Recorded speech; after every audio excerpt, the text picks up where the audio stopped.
Everyone, साथियों मैं 2 दिन से थोड़ा बीमार थी तो वीडियो नहीं डाल पाई, उसके लिए सॉरी। आज हम हाजिर हैं बहुत ही जुडिशरी के लिए ज़रूरी टॉपिक या कॉन्सेप्ट के साथ, जो हमारा डेफिनेशन क्लॉज है, सेक्शन 2 है बीएनएस का। साथियों मुझे इससे पहले आपसे एक चीज़ पूछनी है कि क्या कभी आपने सोचा है कि कोई एक स्टेप बन के कोई अपराध क्रिएट कर देता है, या एक कार्य हमने किया और वो अपराध बन गया, या कई छोटे छोटे स्टेप से कोई अपराध क्रिएट होता है या बनता है। एंड क्या हम एक जो एक्ट है उसके लिए भी लाइबल हैं, और क्या हम अलग अलग जो स्टेप ले रहे हैं उसके लिए भी क्या अलग अलग हम लाइबल होंगे। तो ऐसे ही कुछ इंटरेस्टिंग से क्वेश्चंस के आंसर आज मैं लेके आई हूँ आप सबके साथ।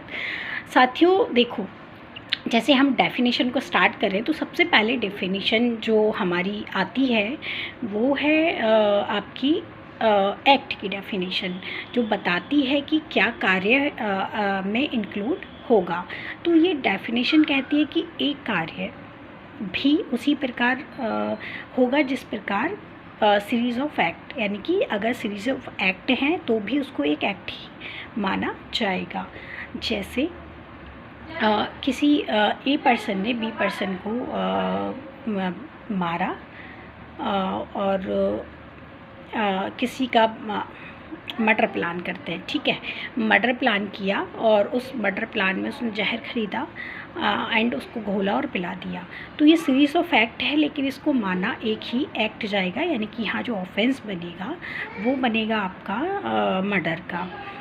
तो अब मैं एक कार्य में इंक्लूड क्या क्या होता है, ठीक है, ये देख लेते हैं। कार्य में इंक्लूड होता है साथियों आपका जो आपने कार्य, हम जनरली जानते हैं कि जो हमने कार्य किया वो इंक्लूड है, लेकिन लॉ कहता है कि आपने जो नहीं भी किया वो भी इंक्लूड है।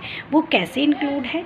जैसे जो एक्ट मैंने किया वो तो इंक्लूड था, लेकिन जो कार्य करने के लिए या जिस एक्ट को करने के लिए मैं लीगली बाउंड थी लेकिन मैंने फिर भी नहीं किया, तो ऐसी वाली कंडीशन में ये ओमिशन माना जाता है लॉ में। और ये ओमिशन आपका उसी प्रकार एक्ट में इंक्लूड होता है। And act series of act भी एक्ट में इंक्लूड होता है। अब बात करते हैं साथियों कि जैसे मैंने बताया कि क्या एक स्टेप के लिए अलग चार्ज होगा और अलग अलग स्टेप के लिए क्या अलग अलग चार्ज होंगे।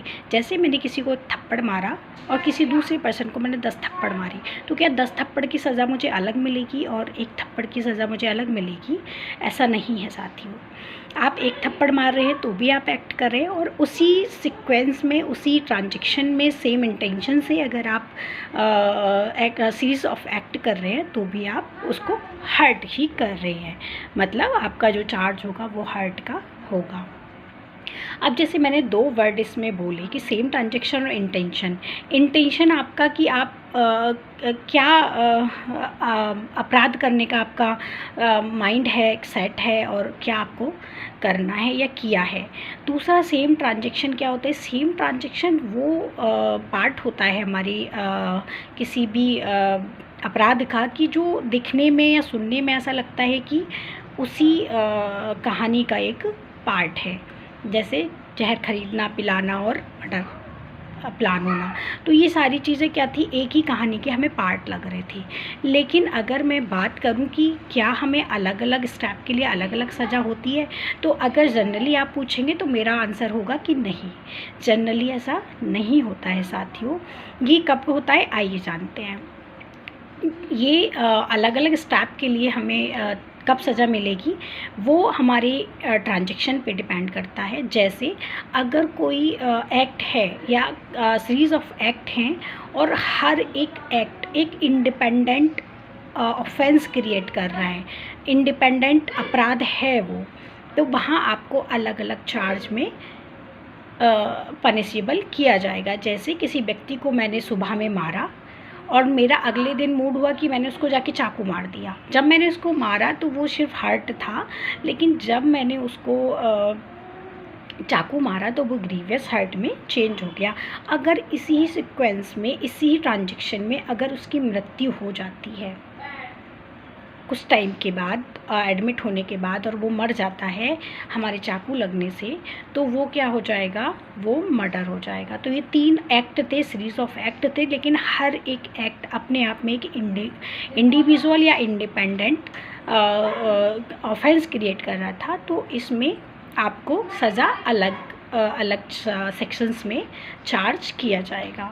इस पर एक केस है Keshav versus state of Maharashtra का, जिसमें ये कहा गया कि अगर अलग अलग एक्ट हैं और वो इंडिपेंडेंट आपका ऑफेंस क्रिएट कर रहे हैं, तो वहाँ पे आपको अलग अलग सेक्शन में चार्ज किया जाएगा। तो साथियों, ये थी हमारी एक्ट की डेफिनेशन, बहुत ही इजी वे में, और हर एक पॉइंट को मैंने क्लियर किया है। अगर आपको ये वीडियो अच्छी लगी हो तो प्लीज़ लाइक एंड सब्सक्राइब करना ना भूलें, और अपने दोस्तों में, अपनी फैमिली में शेयर ज़रूर करें, जिससे लॉ सबको पता होना चाहिए। क्योंकि इंडिया में या कहीं भी ये माना जाता है कि हर एक इंसान को लॉ पता होता है। इस पर एक मैगज़ीन भी है कि तथ्य की भूल क्षमा है लेकिन विधि की भूल नहीं, इसलिए विधि को जानना बहुत ज़रूरी है। मिलते हैं कल नए अच्छे क्लियर तरीके से समझने के लिए एक न्यू टॉपिक के साथ। Till then bye bye, take care.